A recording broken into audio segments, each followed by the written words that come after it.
Morning and welcome back to my channel. আশা করি তোমরা খুব ভালো আছো, সুস্থ আছো, আর আমিও খুব ভালো আছি।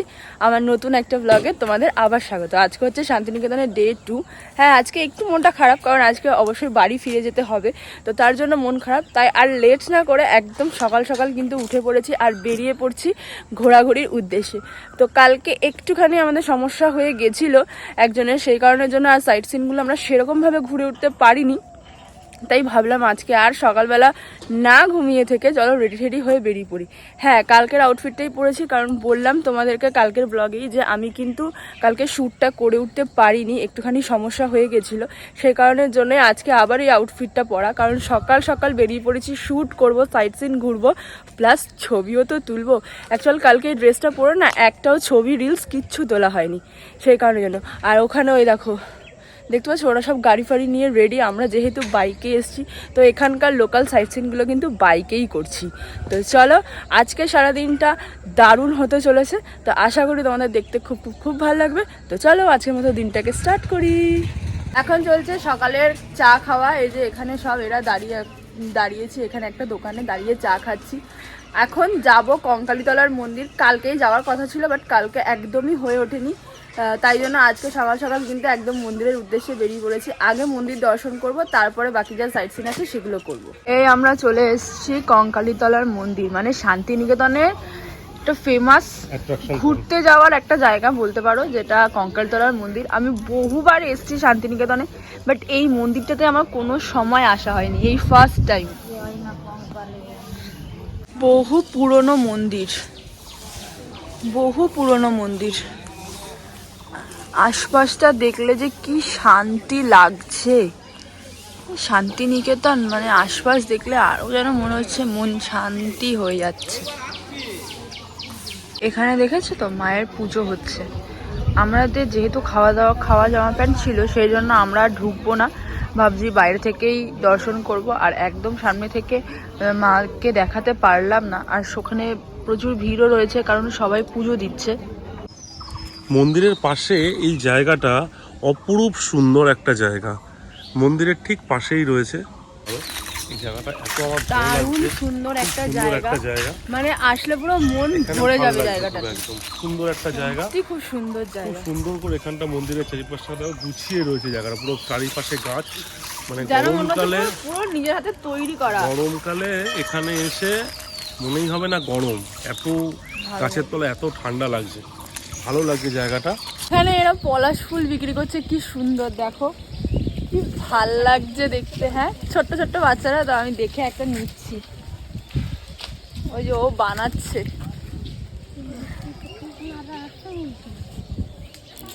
কি ভাল লাগছে। এরা নি পড়াও মাথায়, এখানে পেঁচিয়ে দিতে হবে। হ্যাঁ পেঁচিয়ে দাও। সাইড ক্লিপটাতে লাগিয়ে না, নাহলে থাকবে না। কেমন লাগছে বলো? সুন্দর লাগছে। ব্যাস ছেড়ে দাও হয়েছে। এই তো থাকবা, তারপরেই নাও একেবারে ব্যাস। কোপাটা বড় বড় লাগছে না এবার?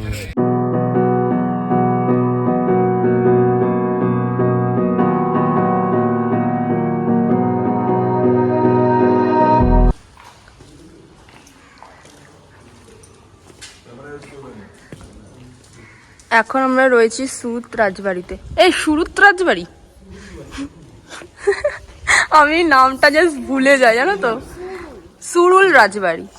হ্যাঁ, আমার জমিদার বাড়ি এত ভালো লাগে, কি বলবো তোমাদেরকে। জাস্ট দেখো লোকেশনটা, দেখো জাস্ট মারাত্মক লোকেশন। আমরা এখন এসেছি সুরুল রাজবাড়িতে, আর এই রাজবাড়িটা পুরো জমিদার, মানে রাজবাড়ি মানেই তো জমিদার এলাকা, মানে জমিদার বাড়ির মতোই দেখতে লাগে। আর অ্যাট লাস্ট আমি একটা লোকেশন পেয়েছি, এখানে ভাবছি ডান্স ভিডিওটা শ্যুট করবো। আর আমাকে এই কলার শুট করে কেমন লাগছে তোমরা জানাও, কেমন লাগছে জানাও। আমি ছোট্ট করে এখানে একটা শ্যুট করে নিলাম। গানটা এখানে দিলাম না, যার কারণ কপিরাইট পড়ে যেতে পারে। আর এটা অলরেডি আমি চ্যানেলে নাচটা আপলোড করে দিয়েছি, তোমরা ঝটপট গিয়ে দেখে নাও আর গেস করো যে এটা কী গান হতে পারে। তো চলো এখানে শ্যুট করে তাড়াতাড়ি করে বেরিয়ে গেলাম। আমরা এখন চলে এসেছি ডিয়ার পার্কের সামনে, আর এর ভেতরে শুনেছি প্রচুর পরিমাণে হরিণ আছে। তো আদৌ আছে কিনা সেটাই এখন দেখব। আমরা ঢুকবো। তো এখানে এন্ট্রি ফি ছিল 100 টাকা করে, এখন সেটা ফ্রি হয়ে গেছে। কি কারণের জন্য আমি ঠিক সেটা বলতে পারবো না, বাট এখানে কিন্তু এন্ট্রি ফি 100 টাকা করে লাগে। তো চলো ঢুকি, তারপরে দেখা যাক। দারুণ একটা জায়গা, জাস্ট মারাত্মক দেখতে লাগছে এই ডিয়ার পার্কের ভেতরে। এবার হরিণ দেখতে পাবো কিনা এটাই হচ্ছে এখন কথা। তোমার কি মনে হচ্ছে, দেখতে পাবো? ভালো জায়গা না, হরিণ পাবো না দেখতে।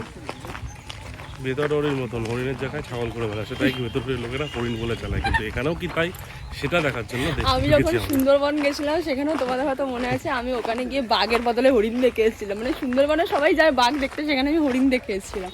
তো দেখি এখানে আদৌ হরিণ এখন দেখতে পাই কিনা। কোথায় হরিণ যাচ্ছে? কোথায় দেখি দেখি কোথায় বলে হরিণ যাচ্ছে? হ্যাঁ হ্যাঁ হ্যাঁ হ্যাঁ হ্যাঁ, হালকা হালকা বোঝা যাচ্ছে।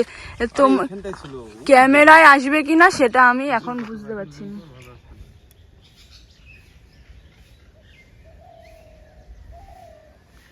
ক্যামেরায় বোঝা যাবে কিনা? এই যে এই যে একদম সামনে আছে, এই যে সামনে আছে, এই যে লোক, দেখতে পাচ্ছ কিনা বোঝা যাচ্ছে না। এই যে এই যে দেখো দেখো দেখো দেখো, দেখেছো? ওই যে সত্যি সত্যি কিন্তু আমরা একটা হরিণ দেখতে পেয়েছি।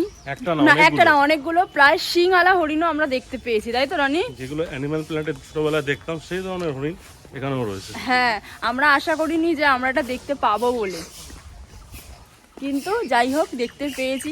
তোমাদের সঙ্গেও শেয়ার করলাম, জানি না তোমরা দেখতে পেয়েছো কিনা। তাও আমি চেষ্টা করব তোমাদেরকে কাছ থেকে মানে দেখানো যাতে যায়। আমি কাছের দিকে যাচ্ছি, দেখি, চেষ্টা অবশ্যই করবো যাতে আমি দেখেছি তোমাদেরকেও দেখাতে পারি। এখানের ভিউটা জাস্ট তোমরা দেখো, কি মারাত্মক লাগছে, দারুণ জায়গাটা। এ দেখো সামনে চলে এসেছে একদম হরিণ, খেতে দিয়েছে বলে। দেখতে এসেছিলাম যে প্রচুর হরিণ আছে এখানে, আর সত্যি সত্যি দেখে মরে গেলে হবে না। ভালো আছিস ভাই? এই সিংওয়ালা হরিণও আছে, দেখেছো? কি খেতে দিয়েছে এগুলো? যেতেও পারবো না। আজকে আবার এসছি এই সোনাঝুরি হাটে, আর এখানে এসে কালকের নাচটা ইনকমপ্লিট ছিল, মানে এদের সাথে ভিডিওতে দেখাবো, ভিডিও করেছি নাচটা। হ্যাঁ, আর এদের সাথেও নাচটা ইনকমপ্লিট ছিল, তো সেটাও করেছি। তোমরা এক ঝলক দেখে নিও, আমি পরের ভিডিওতে দিয়ে দেবো। আর আজকে কি কি কিনছি না কিনছি সেটাও তোমাদের সঙ্গে শেয়ার করবো।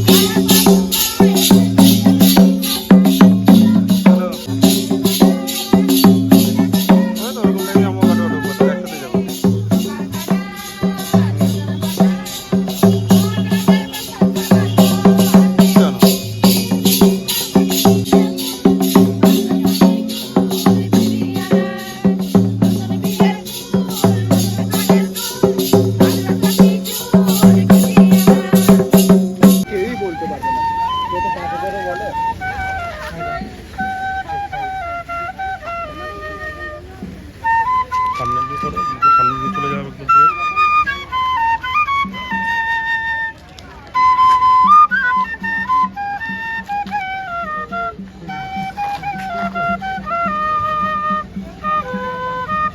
তো আমরা এখন বেরিয়ে যাচ্ছি শান্তিনিকেতন থেকে। এখন কটা বাজে? এখন বাজে 1:20। 1:20। এখান থেকে আমরা কি কোপাই নদী যাবো? কোপাই নদী যাবি না ক্যাম্পাস যাবি? কোন দিক যাবি? ক্যাম্পাস যেতে গেলে দেরি হয়ে যাবে। কোপাই নদী আমরা এখন যাব কোপাই নদীতে, এটাই ডিসাইড হলো। চলো কোপাই নদীর সিন দেখি, দেন তারপরে আমরা এখান থেকে বেরিয়ে পড়বো আমাদের গন্তব্যস্থল হালি শহর। আর ওরা যাবে বেথুয়া। তো ওরা কাটোয়া থেকে রুট চেঞ্জ করে নেবে, আর আমরা কাটোয়া থেকে রুট চেঞ্জ করে নেব। তো কাটোয়া অবধি আমাদের একসাথে যাওয়া হবে। তো চলো আগে কোপাই নদী যাই, তারপরে বাদ বাকি কথা বলছি। আমরা এখন দাঁড়িয়েছি খেতে। তোমাদেরকে বলেছিলাম যে কোপাই নদী যাব, বাট কোপাই নদী আমাদের আর যাওয়া হয়নি, কারণ সোনাঝুরি হাটে গিয়ে শুভ সাথী অনেকটা সময় নিয়েছে, ওরা কেনাকাটা করেছে, সেই জন্য আর কোপাই নদী আমাদের যাওয়া হয়নি, তাই তোমাদের সঙ্গে আর ব্লগে সেটা শেয়ার করা হয়নি। এখন দাঁড়িয়েছি, এই যে আমার পেছনে দেখতে পাচ্ছ রেস্টুরেন্টটাতে দাঁড়িয়েছি খেতে। আমরা যাচ্ছি কিন্তু বাড়ির দিকে। এখন বর্ধমান প্রায় 15 কিলোমিটার মতো বাকি আছে বর্ধমানে ঢুকতে। তো চলো মাঝ রাস্তায় যেখানে আবার দাঁড়াবো মানে চা খেতে, সেখানে আবার তোমাদের সাথে কথা বলছি। এখন বাড়ির দিকে যাওয়া যাক।